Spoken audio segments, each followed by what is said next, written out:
इन्हीं जमीन पर नाजायज कब्जा करने के लिए mister prime minister mister Modi ji ने एक नया संशोधन लाने की बात कही।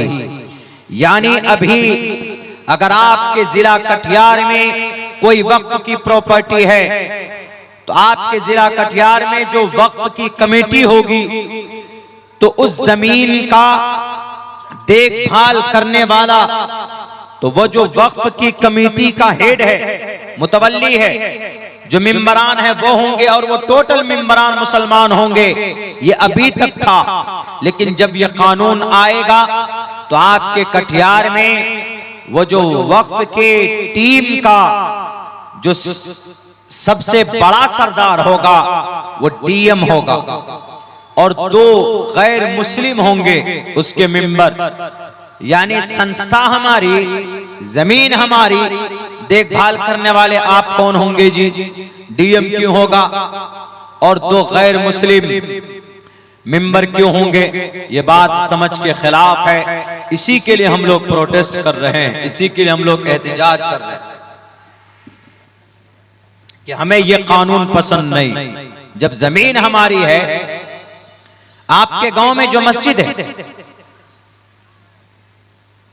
वो जिसने भी जमीन दी या देंगे वो जमीन मस्जिद का मुतवल्ली बेच नहीं सकता है या मस्जिद के काम के अलावा दूसरे काम में इस्तेमाल नहीं हो सकता है, क्योंकि एक चीज जब वक्त हो गई उसको नहीं बेच सकते। लेकिन mister prime minister mister Modi उसको बेचना चाहते हैं। बेचा है। मुंबई के अंदर जो सबसे बड़ा उद्योगपति है अंबानी साहब, उनकी जो डुप्लीकेट जन्नत है एंटीलिया 4000 स्क्वायर फुट पे है। 21 करोड़, मात्र 21 करोड़, हालांकि 21 करोड़ उसके लिए कोई बड़ी रकम नहीं। 21 करोड़ रुपए में उन्होंने वो जमीन खरीदी। जब तहकीक की गई पता ये चला कि वो वक्फ की जमीन है। वक्फ की जमीन कोई न बेच सकता है न कोई खरीद सकता। वक्फ की जमीन को सिर्फ कौम की फलाह के लिए, समाज की तरक्की के लिए, अल्लाह की इबादत के लिए, अल्लाह को राजी करने के लिए इस्तेमाल किया जा सकता और किसी दूसरे या तीसरे मकसद के लिए नहीं हो सकता। लेकिन उसको 21 करोड़ रुपए में बेचा गया और अभी उसका केस कोर्ट में चल रहा। एक आदमी को खुश करने के लिए कानून लाया।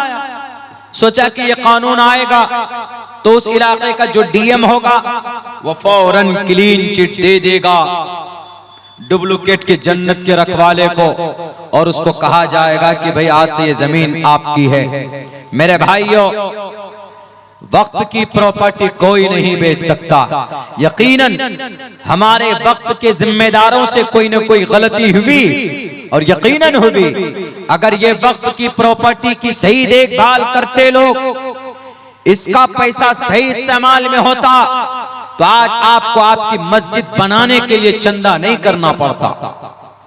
इतना बड़ा प्रोग्राम करके, इतनी मेहनत करके, पैसा इकट्ठा करके आपको मस्जिद की तामीर के लिए इतनी कद्दोकाविश नहीं करनी पड़ती, क्योंकि वक्फ की प्रॉपर्टी की इतनी आमदनी होती, इतनी आमदनी होती कि हम मस्जिद की जमीन भी खरीदते, उसमें आलीशान मस्जिद भी बनाते, उसमें मकतब भी बनाते, उसमें मदरसा भी बनाते। ये सारे काम वक्फ की प्रॉपर्टी की आमदनी से होता। आप कहेंगे कि मौलाना इतना पैसा कैसे आता? मैं आंकड़ा आपके सामने रखता हूं, पेश करता हूं।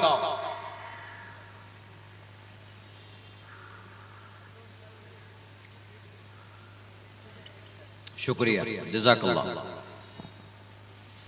महाराष्ट्र में 30% वहां पर 1 लाख एकड़ जमीन महाराष्ट्र में है वक्फ की। उनमें से 70,000 एकड़ जमीन नाजायज कब्जा है उस पर, यानी वक्फ के पास नहीं। वक्फ के पास मात्र 30,000 एकड़ जमीन है।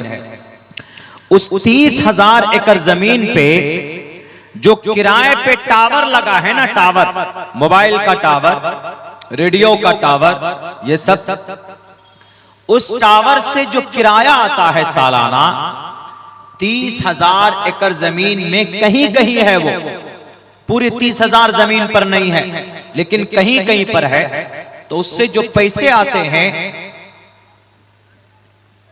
एक साल में 10 करोड़ रुपए की आमदनी है सिर्फ सूबे महाराष्ट्र में वक्फ की प्रॉपर्टी।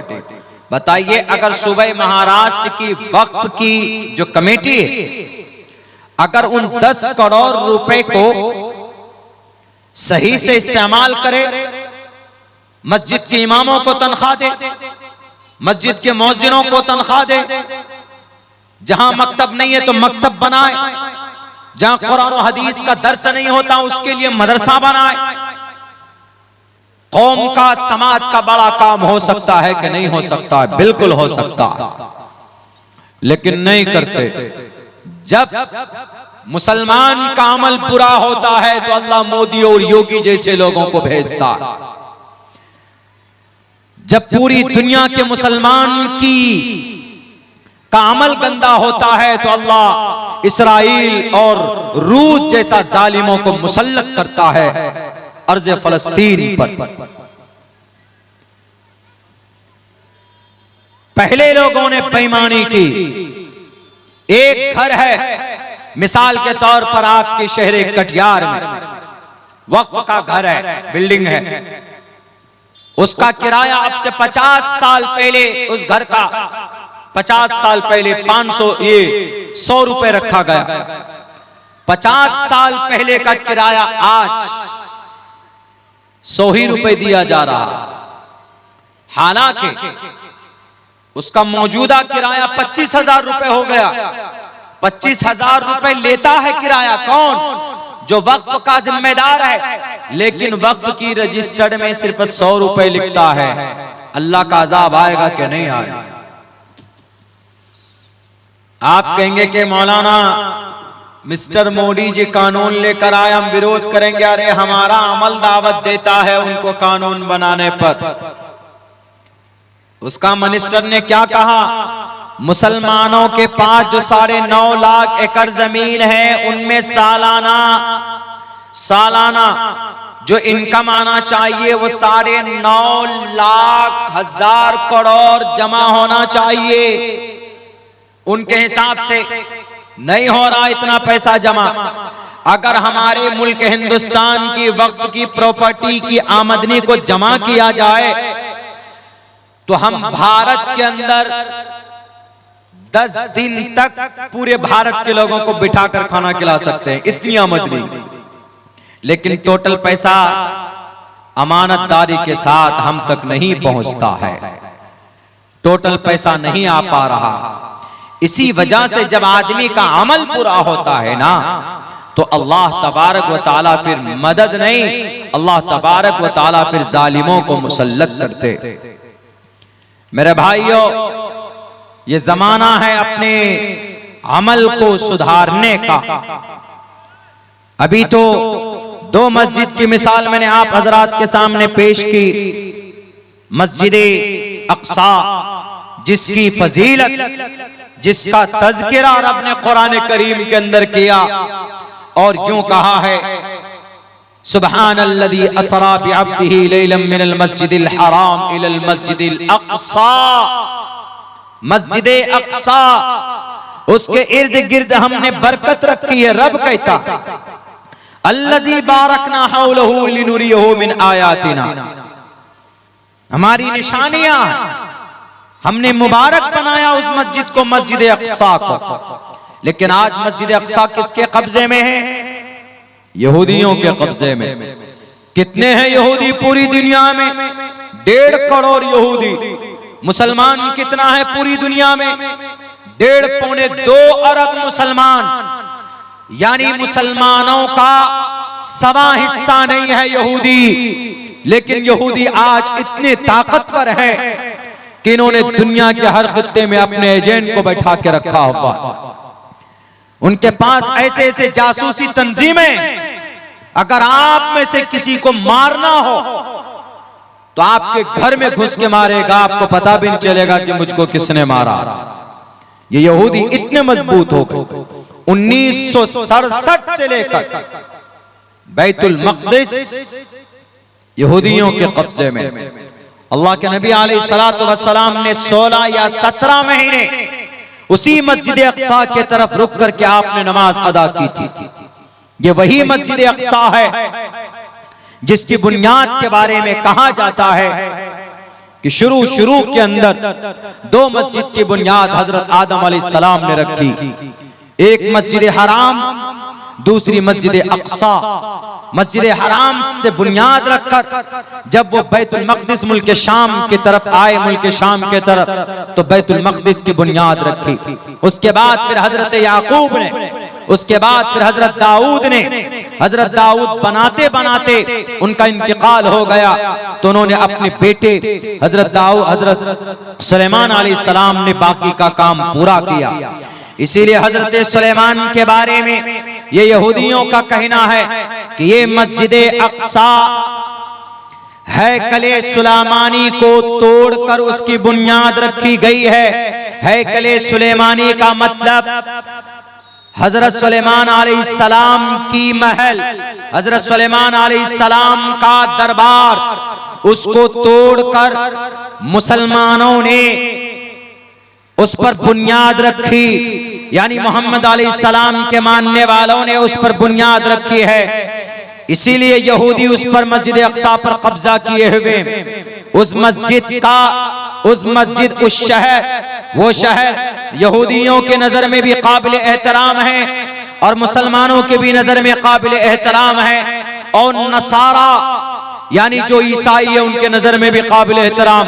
तीनों लोग झगड़ रहे हैं, लेकिन तारीख की किताबों में देखेंगे तो हजरत सुलेमान अलैहिस्सलातु वस्सलाम का वो हैकल नहीं, वो दरबार नहीं था, बल्कि उन्होंने वो मस्जिद वहां पर बनाई थी। और फिर वो मस्जिद बनी, बड़ी मुबारक मस्जिद बनी। 3 मस्जिदों के तरफ कोई सवाब की नीयत से अगर सफर करे तो सफर किया जा सकता है, ज़ियारत की नीयत से। एक मस्जिद हराम के तरफ और एक मस्जिद नबवी की तरफ और एक मस्जिद अक्सा की तरफ। मस्जिद अक्सा फलस्तीन में है। जिस शहर में मस्जिद अक्सा है उस शहर का नाम यरूशलेम है, और उस शहर पर, उस मस्जिद पर यहूदियों का बहुत दिन से कब्जा। लोग उस पर नमाज पढ़ते, लेकिन कभी कभी यहूदी गोली बारूद भी कर देते, कभी कभी नमाज में गोली चला देते, कभी कोई कुरान पढ़ रहा होता है तो उसके ऊपर जुल्म ज़्यादती करते। वहां पर जुल्म सितम का बाजार गर्म है।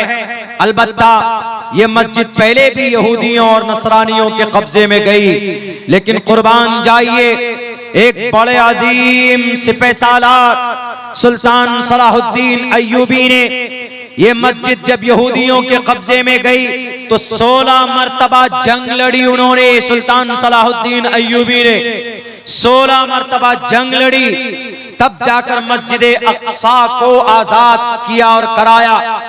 1100 ईस्वी के अंदर, यानी अब से तकरीबन 1000 या 1100 साल पहले की बात, सुल्तान सलाहुद्दीन अय्यूबी उस मस्जिद को आजाद करने वाले, उस मस्जिद को फतह करने वाले, उससे पहले हजरत उमर फारूक रजी अल्लाह ताला अन्हु थे। उस मस्जिद को यहूदियों के नरगे से और उनके पादरी और उनके वहां उस वक्त के ईसाइयों के नरगे से छुड़ाने वाले उमर फारूक रजी अल्लाह ताला अन्हु। लेकिन आज फिर यहूदियों के कब्जे में हमको नहीं लगता है कि अब शायद कोई उस मस्जिद को आबाद करा पाएगा, कोई उस मस्जिद को छोड़ा पाएगा, इसलिए कि भारत के अंदर छोटी छोटी मस्जिद पर बुलडोजर चला दिया जाता है, कोई उसकी आवाज बुलंद करने वाला नहीं होता। मस्जिदों में ताले लगा दिए जाते, ताला खुलवाने की हिम्मत नहीं होती।